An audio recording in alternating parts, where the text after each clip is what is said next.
So this is the basic concept की लवकर उठा लवकर झोपा. हे आपले जुने लोक सांगतात.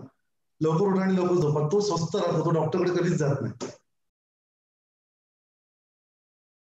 नमस्कार डॉक्टर अक्षय भोई सर. नमस्कार. नमस्कार सर. थँक्यू अर्थसंख्येच्या या उपक्रमामध्ये तुम्ही आल्याबद्दल. डॉक्टर अक्षय भोई सर, मी तुम्हाला तुमच्या कामाबद्दल थोडक्यात माहिती द्यायला सांगते. ओके. सो बेसिकली मी एक आयुर्वेदाचार्य आहे. आयुर्वेदा डॉक्टर तुम्ही म्हणू शकता मला. आणि गेले 12 वर्षापासून मी माझं एक ब्रँड इथं डेव्हलप केलेलं आहे, ज्याचं नाव आहे ब्रह्मांड आयुर्वेदा. त्याच्या अंडर आम्ही विविध प्रकारच्या आयुर्वेदाच्या चिकित्सा करतो. साहजिकच एक प्रश्न तुमच्या मनात निर्माण होईल की याच्यामध्ये नवीन काय. सो मी सांगू इच्छितो की I am not only a doctor but I am a researcher at the same time. म्हणजे नक्की मी काय करतो तर आयुर्वेदाचे जे काही आम्ही आज डिटॉक्स करतो, पंचकर्म करतो, रिजनरेशन थेरपी करतो, तर याला मी आजच्या सायंटिफिक पॅरामीटरमध्ये क्रॉस व्हेरीफाय केलेलं आहे. आणि मी स्वतः काही रिसर्चेस मध्ये आहे. जसं फॉर एक्झाम्पल मी तुम्हाला सांगेन की मी एक मायग्रेन वरती रिसर्च केलाय, ज्याच्यामध्ये गायीच्या तुपाने मायग्रेन 21 दिवसामध्ये बरा होतो हे सिद्ध झालेलं आहे. सो माझा प्रयत्न हा या ठिकाणी आहे की बेसिकली होणारे 90% आजार आज आपल्या भारतामध्ये हे लाईफस्टाईल डिसीजचे आहे. आणि या लाईफस्टाईलला जर आपण नीट करेक्ट केलं आणि ती लाईफस्टाईल जर अडॉप्ट केली तर नक्कीच आपले बरेचसे आजार बरे होतात. आणि नुसतं औषध घेऊन प्रत्येक वेळेला काम होत नसतं, त्यासाठी तुमचे एफर्ट सुद्धा गरजेचे असतात. And that's why we are lifestyle disorder specialist. आणि या लाईफस्टाईलला करेक्ट करणं, त्याला ट्रीट करणं आणि ऑफकोर्स तुमचं एंटायर लाईफ एक्सपेक्टन्सी वाढवणं, हे बेसिकली आम्ही काम करतो. Thank you doctor. आता जे आपण पाहिलं तर 20 हे वर्ष प्रत्येक व्यक्तीसाठी खूप खूप वेगळं होतं. कारण का या जे वर्ष आहे त्यांनी आता एवढ्या वर्षामध्ये कधीच इतकं आरोग्याला महत्व नव्हतं दिलं, ते महत्व या वर्षाने शिकवलं आहे. आणि फक्त ॲलोपॅथी आणि इतर जे आयुर्वेदात किंवा मेडिसिन्स आहेत त्या व्यतिरिक्त आपण आयुर्वेदावर कसं फोकस करायला पाहिजे. कारण का आपण प्रत्येकानेच काढा चालू केलेला, फक्त भारतात नव्हे तर पूर्ण परदेशात वगैरे देखील हर्बल टी चा उपयोग होत होता. तर त्याच्याने आपल्याला कळतं की आयुर्वेदाचं हे आहे ते प्रिकॉशन साठी पण महत्वाचं आहे, त्याचबरोबर आफ्टर डिझीज मध्ये महत्वाचं आहे. तर त्याच्याबद्दल थोडी माहिती सांगा. ओके. सो बेसिकली पॅन्डेमिकचा विषय काढला म्हणून सांगतो की पॅन्डेमिक हा जो आपला काळ गेला 2020चा, not even for the patient, आमच्या डॉक्टरांसाठी पण खूप काही वेगळा अनुभव होता खरं सांगायचं म्हणजे. ऍटलिस्ट एक सर्वसामान्य माणसाला जेव्हा एक प्रश्न होता की आमची इम्युनिटी आम्ही कशी वाढवावी, त्यावेळेस आम्हा डॉक्टरांसमोर सगळ्यात मोठा प्रश्न होता की आम्ही याच्यापासून कसं वाचावं. सी, जेव्हा तुमच्या समोरचे प्रश्न, प्रत्येक एक्सपर्टीच्या समोरचे प्रश्न वेगवेगळे असतात आणि त्यावेळेला त्या इम्युनिटीचा विचार फक्त सर्वसामान्य माणूस नाही तर प्रत्येक डॉक्टर सुद्धा करत होता.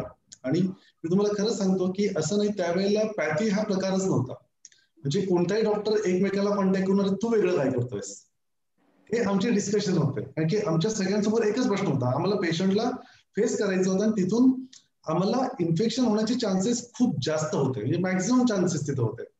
आणि यानंतर आमची फॅमिली, त्यांनाही त्याचे चान्सेस, ते जरी घरी राहत होते तरी आम्ही घरी जात असल्यामुळे त्यांचे चान्सेस अजून वाढत होते. आणि त्याच्यातले हेल्थ वर्कर, हा काळ म्हणायला गेलं तर तेवढा सोपा नव्हता. हा सगळ्यात विचित्र काळ मी पाहिला. तर अशा डिसीज मध्ये मी सांगतो की आपण जर वेदांना पाहिलं, म्हणजे मी वेदांपासून का सांगतोय की असं नाही घडलंय की ही सिच्युएशन आपल्या भारतवर्षाला किंवा संपूर्ण जगाला पहिल्यांदा पाहायला मिळाली. चरक संहिता जेव्हा मी वाचतो त्या चरक संहितेमध्ये त्यांनी जनपदध्वंस नावाची व्याधी सांगितली. जनपदध्वंस याचा अर्थ असा आहे की संपूर्ण जनमानस ज्याच्या विळख्यामध्ये येतो आणि तो स्प्रेड होतो.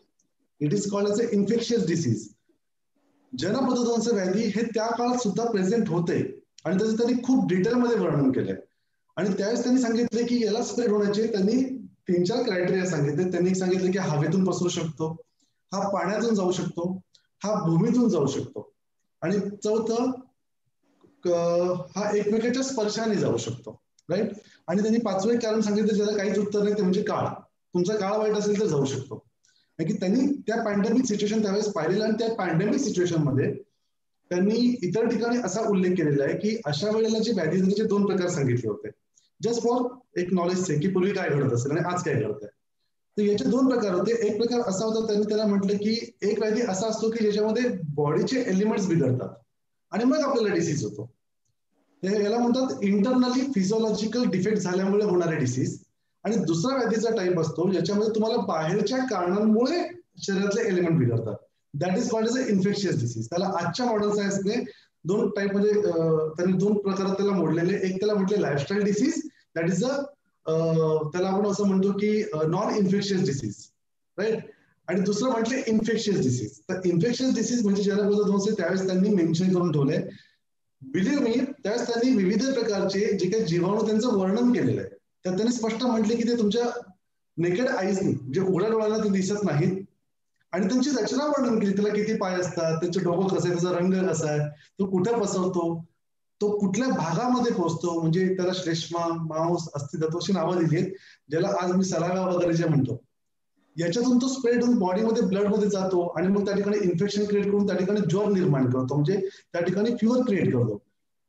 याचा जेव्हा अभ्यास करतो तेव्हा आजच्या पॅन्डेमिकच्या तंतोतंत जुळताना दिसतो. म्हणजे याचा अर्थ त्यावेळेस त्यांनाही हे फेस करावं लागलं होतं आणि त्याच्यासाठीचे आन्सर्स त्यांनी तिथे देऊन ठेवलेले आहेत. आणि देऊन ठेवलेले असल्यामुळे आजच्या कंडिशनला हे ऍप्लिकेबल आहे का हे मी कायम तपासून पाहत होतो की खरंच हे अप्लाय करता येईल का. पण हे करता करता दुर्दैवाने त्या काळामध्ये मला असं वाटतं मी स्वतः त्या विळख्यामध्ये अडकलो. ते म्हणतात ना कधी कधी प्रयोग करणं खूप आपल्या अंगलट येतं. तसं पेशंटमुळे ते इन्फेक्शन माझ्यापर्यंत आलं आणि मी हॉस्पिटलाइज झालो. सो हॉस्पिटलाइज झाल्यानंतर ऑफकोर्स माझे लंग्स इन्फेक्टेड होते, त्यामुळे संक्रमण आणि एंटायर फॅमिली पण पॉझिटिव्ह होती. पण बाय गॉड ग्रेस त्यांच्यापैकी कोणाला काही फार त्रास नव्हता, मला मात्र होता. 5-6 दिवस गेल्यानंतर माझ्या असं लक्षात आलं की माझी कंडिशन वीक होते. हायर अँटीबायोटिक्समुळे थकवा येतो, त्यात काही फार गैर नाहीये, नो डाऊट. मला असं वाटलं की मी माझं कॉन्ट्रीब्युशन माझ्यासाठी देऊ शकतो का. आता माझ्यासाठी सगळ्यात मोठा प्रयोग करण्यासाठी जो काही प्राणी तो मीच आहे. मग त्याच वेळेस विचार केला 5 दिवस झाल्यानंतर की माझं फिवर काही जात नाही किंवा मला फार काही इम्प्रुव्हमेंट वाटत नाही. भले मी स्टेबल आहे, माझं सगळे क्रायटेरिया स्टेबल आहेत, पण स्टील मी डिटोरिएट होतोय यातून हे मला कळतंय. आणि ऍज अ डॉक्टर ते सगळ्यात जास्त कळतं त्यावेळेला. म्हणजे अज्ञानात सुख असतं असं म्हणतात ते खूप चांगलं आहे. त्या ठिकाणी ज्ञानी असतं कधी कधी खूप महागात पडतं. आणि मी एक सोपं काम केलं की सध्या इटली त्यावेळेस आणि इटली, युके आणि सिंगापूर या ठिकाणी हा खूप पसरलेला होता. आणि ते लोक त्यांच्या पद्धतीने ट्राय करत होते की how to tackle this situation. त्यांचे जे काय असतात ना या गोष्टींचे रिसर्च पेपर पब्लिश होतात लगेच पटापट की ते लोक काय करतात. याची हेल्प अशी होते की एकमेकाचे जे कंट्रीचे जे रिसर्च आहे ते त्याचा रेफरन्स घेतात आणि त्याला परत क्रॉस व्हेरीफाय करून बघतात की आमच्या कंट्रीत चालेल का. तर त्यावेळेस मी ते रिसर्च पेपर अभ्यासले. माझ्या एक गोष्ट लक्षात आली की जे ऍक्च्युअल कंडिशन आपल्यासमोर कोविडची ठेवली गेली ती कंडिशन त्याच्यापेक्षा फार वेगळी आहे. आणि मग नक्की त्याचा पॅटर्न काय आहे, तो कसा स्प्रेड होतो आणि तो काय करतो, त्याच्या स्टेज कुठल्या, याचं पूर्ण कल्पना आली. कारण की त्याचं एज्युकेशन अजून दिलं गेलं नव्हतं त्यावेळेमध्ये. मग त्याच्यासाठी त्यांनी तिथे लाईन ऑफ ट्रीटमेंट वापरली आणि जी लाईन ऑफ ट्रीटमेंट इंडियामध्ये वापरली जात होती ज्याच्यामुळे आपल्या इथं खूप चांगलं यश मिळत होतं त्याला ट्रीट करण्यासाठी. या लाईन ऑफ ट्रीटमेंटमध्ये जे काही मेडिसिन वापरले जाते त्यांचा जो फॉर्मॅट आहे हा फॉर्मॅट मी आयुर्वेदासोबत क्रॉस व्हेरीफाय केला. शिवाय ग्रंथांमध्ये जे जनोपदध्वंस व्याधी होते त्यांनी वापरलेली चिकित्साला क्रॉस व्हेरीफाय केली. आणि आजच्या सायंटिफिक बरेच लोकांनी हा एक प्रश्न विचारला होता की हे सगळं सायंटिफिक आहे का काढा वापरणं वगैरे. तर त्या लोकांसाठी स्पेसिफिकली हे सांगू इच्छितो की बघा सायंटिफिकली इट इज प्रूव्हन. हे काम ऑलरेडी पूर्वीच्या लोकांनी करून ठेवलेलं आहे की जसं अँटीकोॲग्युलंट जर एखादा ड्रग आहे तर त्याला परत एकदा रिसर्च सिद्ध करण्याची गरज नाहीये, ते अँटीकोॲग्युलंट आहे. तर अशा प्रकारचे ड्रग मी सिलेक्ट केले, त्याचा विचार केला, तरतम भावाने दोन्ही सायन्सच्या मदत जोडले. माझ्या असिस्टंटला कॉल करून मी 2 मेडिसिन मागून घेतले जे इझिली मार्केटमध्ये अवेलेबल होणार नव्हते. बिलीव्ह मी तिसऱ्या दिवशी घरी होतो. मी तिसऱ्या दिवशी माझ्या घरी आलो होतो रिटर्न. आणि तिथून एक जजमेंट आलं. हा मला एक नवीन दरवाजा उघडला होता की नाही आता मी कदाचित या लोकांसाठी काहीतरी करू शकतो. असं म्हणतात ना की माझ्यातल्या त्या एका क्युरियोसिटीने मला बऱ्याच प्रश्नांची उत्तरं मिळाली होती आणि या प्रश्नांची उत्तरं आता त्या सोसायटीला देण्याची खूप जास्त गरज झाली होती निर्माण. मी असं त्या ठिकाणी विचार केला की ठीक आहे आपण असं का करू नये की याचा बेनिफिट लोकांना देऊन त्यांना ट्रीट केलं तर. आणि त्याची सुरुवात आम्ही तिथे केली.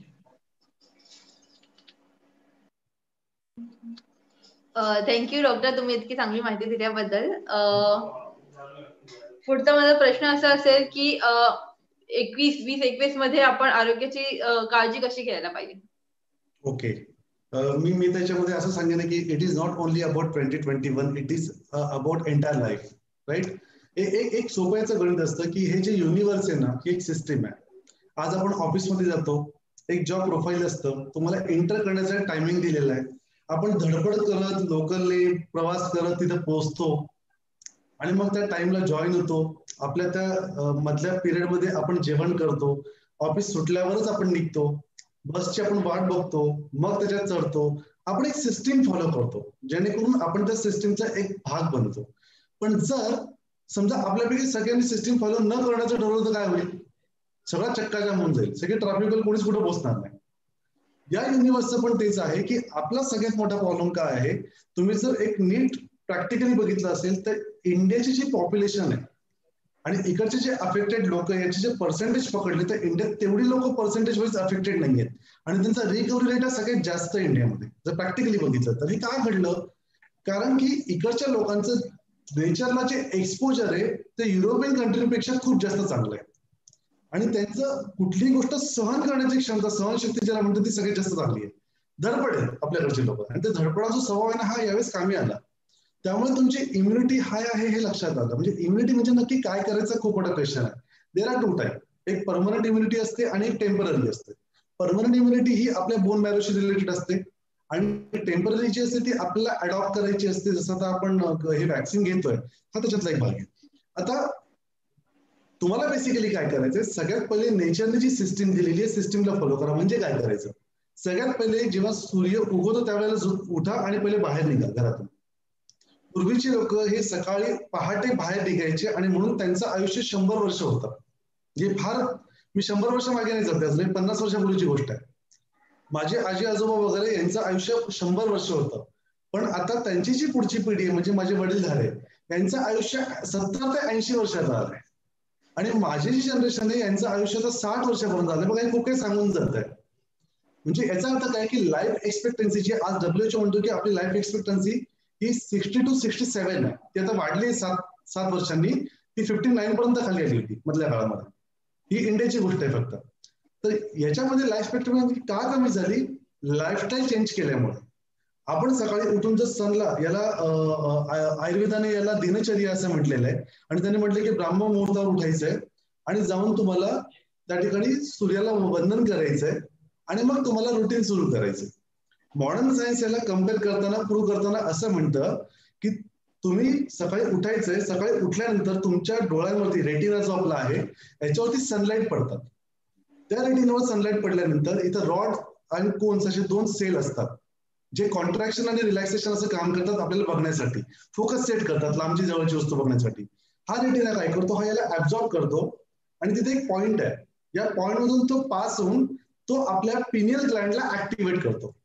पिनियल ग्लँड ज्याला पिट्युटरी ग्लँड असं सुद्धा म्हटलं जातं, it is a king Gland of all endocrine Gland. याच्यावर डिपेंड आहे की आपल्या कुठल्या ग्लँडनी काय काम करावं, म्हणजे थोडक्यात सिक्रेशन. हे जर properly time to time secret झालं तर तुमची बॉडी ही स्टेबल राहते आणि हे बिघडले की त्याला जो म्हणतात हार्मोनल इम्बॅलन्सेस, इथून आपलं हेल्थ बिघडायला सुरुवात होते.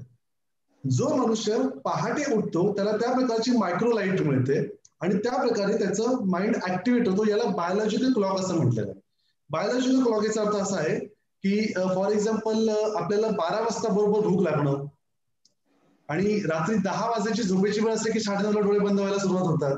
It is called a biological clock. त्याला सांगावं लागत नाही की वेळ काय झाली आहे, तो 9:30ला डोळे मिटायला सुरुवात करतो. तर इट इज बायोलॉजिकल क्लॉक. हा बायोलॉजिकल क्लॉक कशावर डिपेंड आहे? सूर्याची किरणं माझ्या डोळ्यात पहिले एंटर करताना त्याला बायोलॉजिकल क्लॉक म्हटलंय.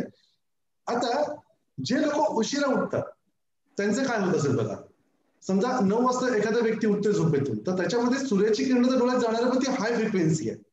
त्या हाय फ्रिक्वेन्सीला बॉडीला इमिजिएटली ऍक्टिव्ह होऊन जोरात पळावं लागतं आणि मग बॉडीवरती प्रेशर येतं, हार्टवरती प्रेशर येतं, त्याला तुम्ही हायपर टेन्शन म्हणता, राईट. पण सकाळी मायक्रो सनलाईट जेव्हा एंटर होतो रिलॅक्स मध्ये स्टार्ट होतोय आणि त्याचे न्यूरो ट्रान्समिटर जे सेरोटोनिन वगैरे न्यूरो ट्रान्समिटर आपल्या नर्वस सिस्टीम मध्ये हे ऍक्टिव्हेट होतात आणि त्याचा संबंध आपल्या मूडशी आहे, आपल्या स्वभावाशी आहे. मग आपण म्हणतो की सकाळचे लोक उठताना खूप फ्रेश वाटतं. This is the first sign of immunity. की तुम्ही त्यावेळेला आपल्या वातावरणामध्ये ओझोन आहे, ज्याला ऋग्वेदाने अंबर पियुष असं नाव दिलं आहे आणि त्याने ऑक्सिजनला प्राणवायू म्हटलंय, that is O and O2. तर ओझोन हा जर कन्झ्युम केला तर तो ओझोन माझ्या लंग्स मध्ये ऍब्झॉर्ब होणार आहे, श्वसनाने घेणार आहे, हार्ट मधून इम्प्युअर ब्लड माझ्या लंग्स मध्ये येतं आणि त्या रक्तासोबत मिक्स होतं, मिक्स होऊन त्याच्यातलं ऑक्सिजन घेतं, ज्याला आपण ऑक्सिजनेटेड ब्लड असं म्हणतो. हे ऑक्सिजनेटेड ब्लड परत हार्टकडे जातं आणि हार्टकडून बॉडीला सप्लाय होतं. आता तुम्ही एक साधारणपणे विचार करा, जर मी पहाटे लवकर उठलो आणि ते ओझोनयुक्त ऑक्सिजन मी घेतलं आणि ते सनलाईट पण घेतलंय, तर माझा हार्ट जो आहे आणि तिकडचे जे काही वेसल्स आहेत आणि म्हणजे पूर्ण बॉडीचे सेल आहेत हे किती तृप्त होत असतील. आणखी आपलं जीवन पूर्ण या प्राणवायूवर डिपेंड आहे. तर ते काय होतात, ते पूर्ण बॉडीला नरिश करतात. याला रिज्युनेशन असं म्हटलं, नॅचरल रिज्युनेशन मॉडर्न सायन्स म्हणतं याला. हे बॉडीला जेव्हा नरिश करतात तेच बॉडी काय झालेली आहे, तुमची हेल्दी झालेली आहे, त्याचं मेटाबॉलिझम सुधारलंय, त्याचं ब्लड सर्क्युलेशन इम्प्रूव्ह झालेलं आहे, टॉक्सिसिटी जाण्याचा काही संबंध येत नाही त्या ठिकाणी, टॉक्सिन्स पण काढते बाहेर, कारण की ती बॉडी ऍक्टिव्हेट झालेली आहे सकाळी सकाळी. पण याच्या आधी जो कोणी 8 वाजता किंवा 9 वाजता उठेल त्याचं काय होईल, त्या टेम्परेचरला तो ओझोन तर प्रेझेंटच नाहीये 9 वाजता, नो डाऊट, ऑक्सिजन ते तो घेतोय, पण तेवढं नाही होत असेल का, नाही होणार. तेवढं हाय टेम्परेचर फ्रिक्वेन्सीला त्याला पटकन धावावं लागतं, म्हणून 9 वाजता उठलेले लोक थोडेसे आळसावलेले असतात, कारण की त्यांची बॉडी लेझी झालेली आहे त्या काळामध्ये आणि तो पिरियड निघून गेलेला आहे आणि मग त्यांना कॉन्स्टिपेशनचे त्रास होतात. इथं तुमची मॅक्झिमम एनर्जी कुठे खर्च झाली, तुमच्याच बॉडीला सॉल्व्ह करायला, म्हणजे तुमची इम्युनिटी वीक झाली. थोडक्यात खाणं हा सेकंडरी पार्ट आहे. 99% लोकांनी काय केलं, इम्युनिटीचा अर्थ असं धरला काढा पिणं.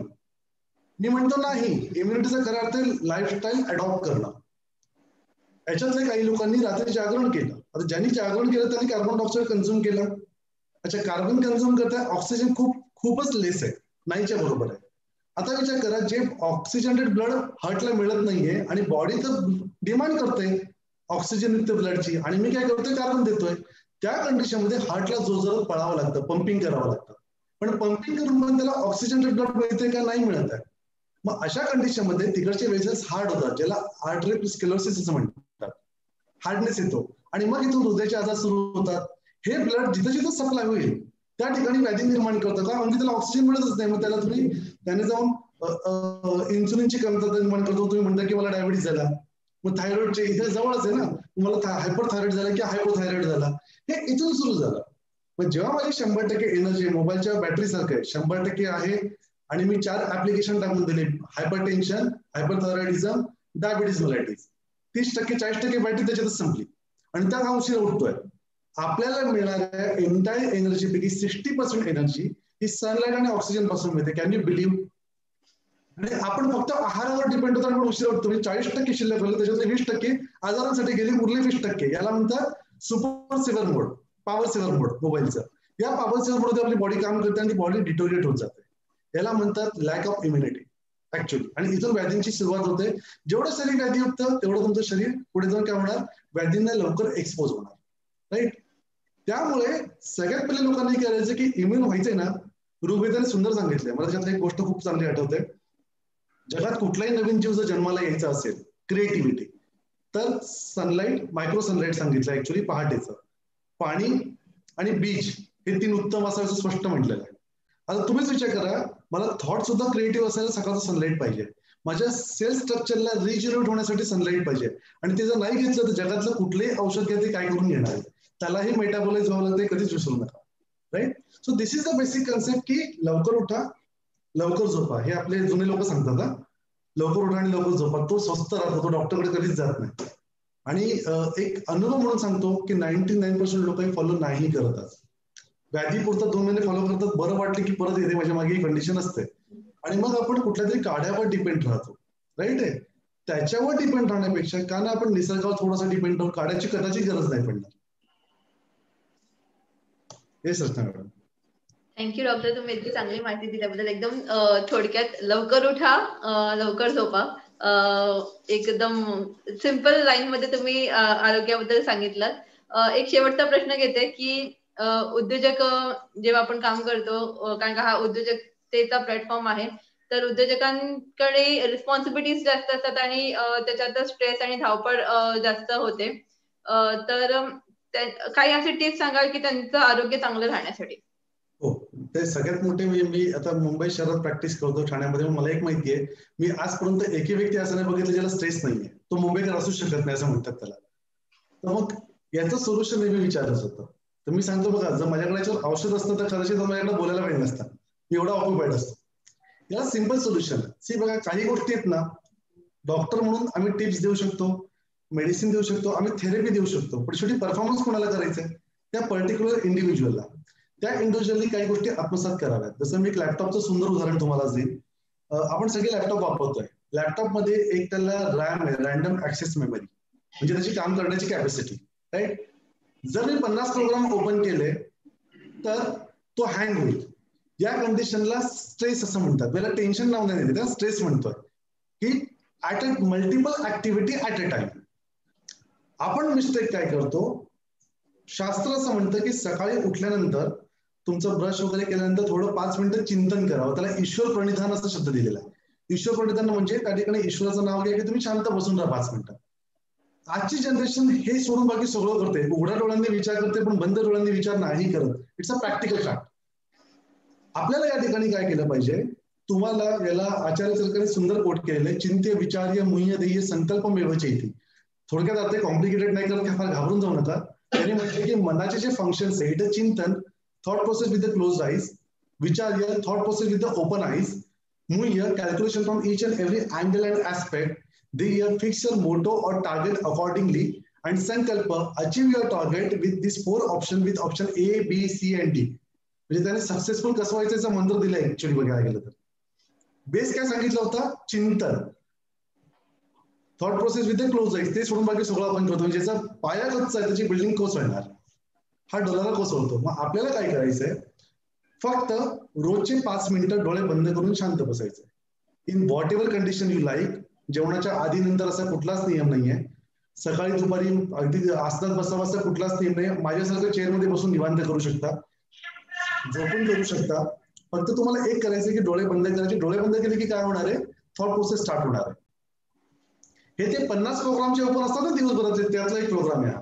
डोळे बंद केल्याचे विचार येतात ते. Answer it and close it. Answer either positive or negative, तुम्ही त्याला काय पण उत्तर द्या. It is your choice. तुमच्या मनाच्या गोष्टी बाहेर कोणाला कळणार नाही, don't worry. Answer it, close it. Second thought, answer close. सुरुवातीला थोडं जड जाईल, 50वा प्रोग्राम क्लोज व्हायला बराच वेळ लागेल, पण 30 प्रोग्राम जेव्हा शिल्लक राहील तेव्हा स्पीड वाढलेला असेल, की रॅम्प क्लिअर होत चाललाय हळूहळू. रोज 5 मिनिटं जसं केलं, फक्त 5 मिनिटं दिवसभरात, कधी रात्री करायचं नाही, बिकॉज त्याला पण चार्जिंग लागते ना लॅपटॉपला. आपलं चार्जर सनलाईट आहे, विसरू नका कधीच. त्यामुळे दिवसा करायचं, एवढीच अट आहे. रोज 5 मिनिटं जर केलं तर कदाचित 1 महिना, 2 महिना, 3 महिना, 4 महिना, कधीतरी एक वेळ अशी येईल ना की ज्या दिवशी डोळे बंद केले तर माइंड ब्लँक आहे, एक पण थॉट नाहीये. याला म्हणजे तुमचा रॅम्प क्लिअर आहे.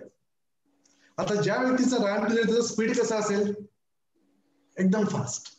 आणि तुमचं स्ट्रेस लेवल जे ना, stress actually it is not a tension, stress तो पूर्णपणे नील आहे, कमी झालेलाच नाहीये, निघून गेलाय.